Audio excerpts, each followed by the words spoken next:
Thank you for joining us today to talk about the Second Chance Reauthorization Act, but also about reducing recidivism in our prison system. We address this, we can help to prevent crime, we can reduce prison costs, we can improve, we can save taxpayer dollars. I know as a former prosecutor, I'd consider those all worthwhile objectives. In the past few decades, Congress and also the individual states have passed new criminal laws that bring about more and longer sentences for more crimes. So we spend every year, send more people to prison, but we also spend millions and millions of dollars more. When we passed the Second Chance Act 4 years ago, we gave resources to the states. We wanted to improve reentry programs that have proven and positive results. Preliminary studies, we find these are working. So I proposed a bill, and I'm delighted to have my friend Senator Portman here to join me as a lead co-sponsor to improve the Second Chance Act.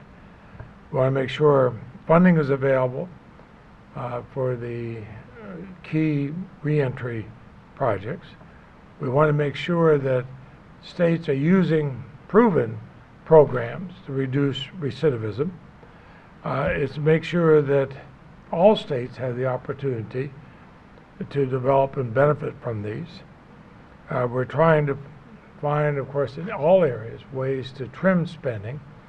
And the Second Chance Reauthorization Act that we've proposed consolidates a number of programs so we can do just that.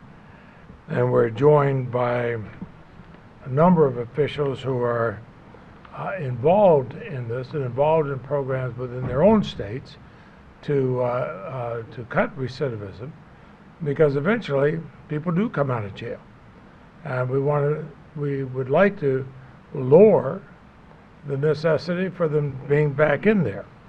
And now Senator Portman and I are both committed to this, and we're going to, I know later this year, these officers, others from the states, are going to come together to discuss what to do.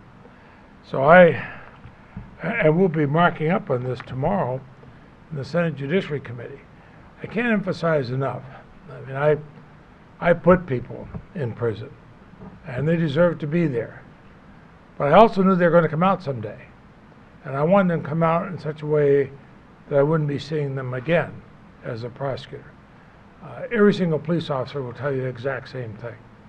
And if you have them come out, it's basically illiterates. If you have them come out without drug programs, if you have them come out without the things to bring them out, they're going to be a danger to society, to themselves, and they'll be back in there. And we, the taxpayers, will pay for it. This is the way to make that improved. I'm Andy Pallito. I'm the Commissioner of Corrections for the Vermont Department of Corrections. I want to thank Senator Leahy for his leadership on this issue. It's an issue that affects all states evenly. When you have every state in the country that has set high bars and new highs in incarceration across the country in the last decade, the flip side of that is you have unprecedented numbers of people coming back out of jail.